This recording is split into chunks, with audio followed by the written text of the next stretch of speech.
দিলটা মোর ফিদা হেলা ছাতিটা রোগড়ি দেলা ছাতিটা রোগড়ি দেলা smart city ঝিওটা PT হেলা রে মেট্রো মার্কা মন্ডা মোর পটি গলারে আখিরে আখিরে আজি পড়ি গলা ডিং ডাং দিলটা মোর ফিদা হেলা ছাতিটা রোগড়ি দেলা ছাতিটা রোগড়ি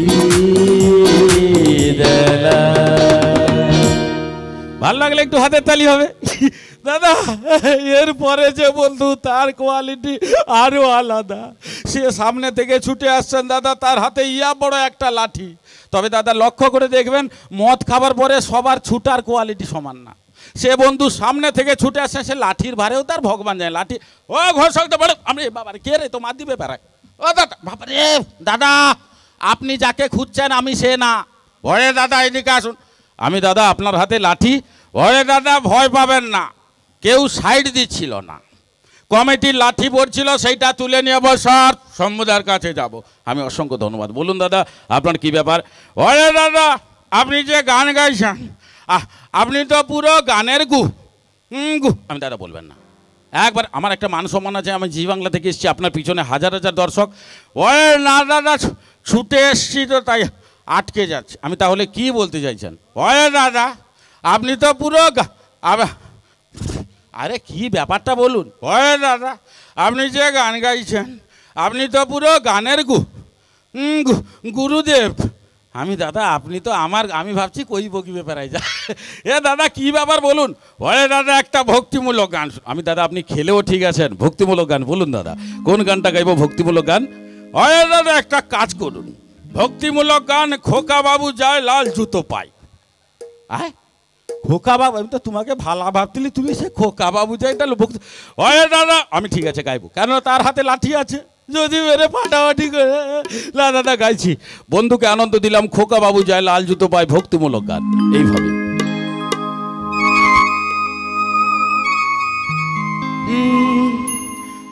দাদু গেল চমকে পাড়া গেল থমকে, দাদু গেল চমকে পাড়া গেল থমকে, জানি না যে কি দেখে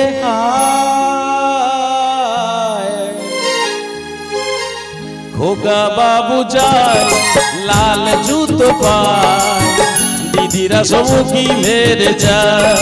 খোকা বাবু যায় লাল জুতো পায়, দিদিরা সব কি মেরে যায়। দাদু গেল চমকে পাড়া গেল থমকে, দাদু গেল চমকে পাড়া গেল থমকে, জানি না যে কি দেখে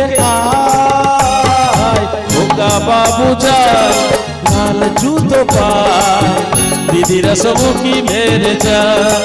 খোকা বাবু যায় লাল জুতো পায়, দিদিরা সব কি মেরে যায়। ভালো লাগলে একটু হাতের তালি সবাই মিলে। অসংখ্য ধন্যবাদ জানাই আপনাদের সবাইকে। তবে হাতের তালির কথা বেশি বলবো না, কেননা প্রাকৃতিক অবস্থা, এই বৃষ্টি হচ্ছে, তার মধ্যে অনেকের হাতে ছাতা, অনেকের কোলেও বাচ্চা রয়েছে। হাতের তালি দিয়ে দেওয়ার মানে যদি অসুবিধে হয় টেনশন নেওয়ার কোনো কারণ নেই। বৌদিমণি, কাকিমা, জেঠিমা, মাসিমা, মায়েরা যিনারা আছেন, যদি হাতের তালি দিতে অসুবিধে হচ্ছে, আপনারা সামনে যিনি বসে আছেন তার পিঠে চাপড়ি লিয়াও। আরে আমরা সব কিছু মেনে নেবো, কোনো টেনশন নেই। আমি যে এই কথাবার্তা বলছি আপনি হয়তো ভেবেছেন যে আমি ভালো আছি। আপনি ভালো আছেন দেখে মনে হচ্ছে, এদিকে একটু আসুন। তো আমি কিন্তু ভালো নেই ম্যাডাম। কেন কি করে ভালো থাকবো ম্যাডাম? গতকালকের কথা বলুন। গতকাল ভোর রাতে বাড়ি থেকে বেরিয়েছি মাঠে যাব বলে, চাষি মানুষ তো মাঠে তো যেতে হবে, মেদিনীপুরের মানুষরা, আমি একটু আগে বলেছিলাম চাষবাসের কথা। মাঠে যাব বলে বেরিয়েছি, আমার বউ আমাকে কি মারটাই মারলো দেখুন, পিঠ ফুলে আছে। আমাকে মেরেছে। আপনি বাবা কেন মেরেছে জানেন? আমার কোনো দোষ ছিল? আপনি বলুন। আমার বউ মেঝেতে শুয়েছিল, আমি অন্ধকারে ঠিকঠাক দেখতে পাইনি, যাবার সময় গলায় পা দিয়ে বেরিয়ে গেছিলাম। কি টেনশন ম্যাডাম, কি মারটাই মারলো। এখন বৃষ্টি হচ্ছে, সে মার যা হয়েছে কথাটাই জল লাগিয়ে এটে যাকো, কোনো অসুবিধা নেই। তো ম্যাডাম আমি শুধু একা মার খাচ্ছি না, অনেক বিবাহিত পুরুষ রয়েছে মাঝে মধ্যে খায় কিন্তু কাউকে বলে না, লজ্জার ব্যাপার না। 70% অত খাইছিল, এরপরে যদি ঘর দেরি করে আসবো কাল ভাত বাড়িয়া খাবো, ম্যাডাম অনেক টেনশন। তবে ম্যাডাম আমরা তো মার খাচ্ছি, তবে অনেকে বিয়ে করেনি, তারাও কিন্তু অনুষ্ঠান দেখতে এসছে, তাদেরকে তো বিয়ে করতে হবে। আমাদের পক্ষ থেকে সেই সব বন্ধুদের একটা ছোট্ট সাজেশন দিচ্ছি যারা এখনো বিয়ে করতে বাকি আছে। বন্ধু, বিয়ে তো সবাইকে একদিন না একদিন করতে হবে নাকি?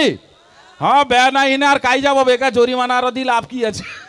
সে যাই হোক, বিয়ে তো সবাইকে করতে হবে, কিন্তু বন্ধু বিয়ে করলে যেন তোমার থেকে তোমার বউয়ের বয়স 1-2 বছরে অন্তত বেশি হয়। কেন? বউয়ের বয়স বেশি হলে আমাদের লাভ, দিলে বউ মারলেও লোককে বলবো না ভাই ঘরের গুরুজন শাসন করছে। কি বলেন না, মার খাবো আমাদের টেনশন, বলে আমরা কিছু বলবো না, এটা হয়। তো আসুন আপনার কাছ থেকে গান শুনি। আমি এই সব কথাবার্তা বলছি কেন, আমি তো জানি আপনি 3-4খানা গান হাই হ্যালো এটা একটা কথাবার্তা বলে ডায়লগ করে তো আপনি চলে যাবেন। ও কথা গা কই কি 1 ঘন্টা আটকি রাখলি, আর অন্য কোনো লাগা তো আর তো মনে কিছু করবেন না। না না, একদমই না। তো অনেকটা সময় হলো, তার আগে আমি আরও আরেকবার ধন্যবাদ জানাই দেবাশিস দাকে আর গণেশ দাকে আর এই অভিনন্দন ক্লাবকে আমাকে এখানে আমন্ত্রণ করার জন্য। Thank you so much. আরেকবার আপনাদের কাছে এটাই অনুরোধ যে লাইটে যিনি আছেন, সাউন্ডে যিনি আছেন, আমাদের এই অ্যাঙ্কার দাদা আর মিউজিশিয়ান দাদা, আর অবশ্যই ক্লাবের জন্য একবার জোরে হাততালি হয়ে যাক প্লিজ। হোক হোক, क्या बात হোক।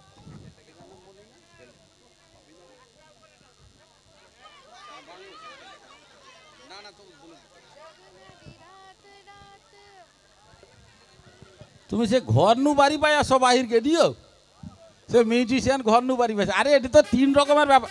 না না না, তুমি দেখো এটা একটু ছোট, তারপরে এটা 2টা বড় আছে, তারপরে এটি একটা 3 নম্বর ফুকার। হ্যাঁ ম্যাডাম, এইগুলোকে আপনারা কি বলেন? ওই যে দেখা যাচ্ছে এদিকে কি ফুটো, হ্যাঁ ছেঁড়া জায়গা। হ্যাঁ, আমার না কানা কই, আবার অনেকে ছান্দা হইছে, অনেক ব্যাপারে গরুয়া কথা তো।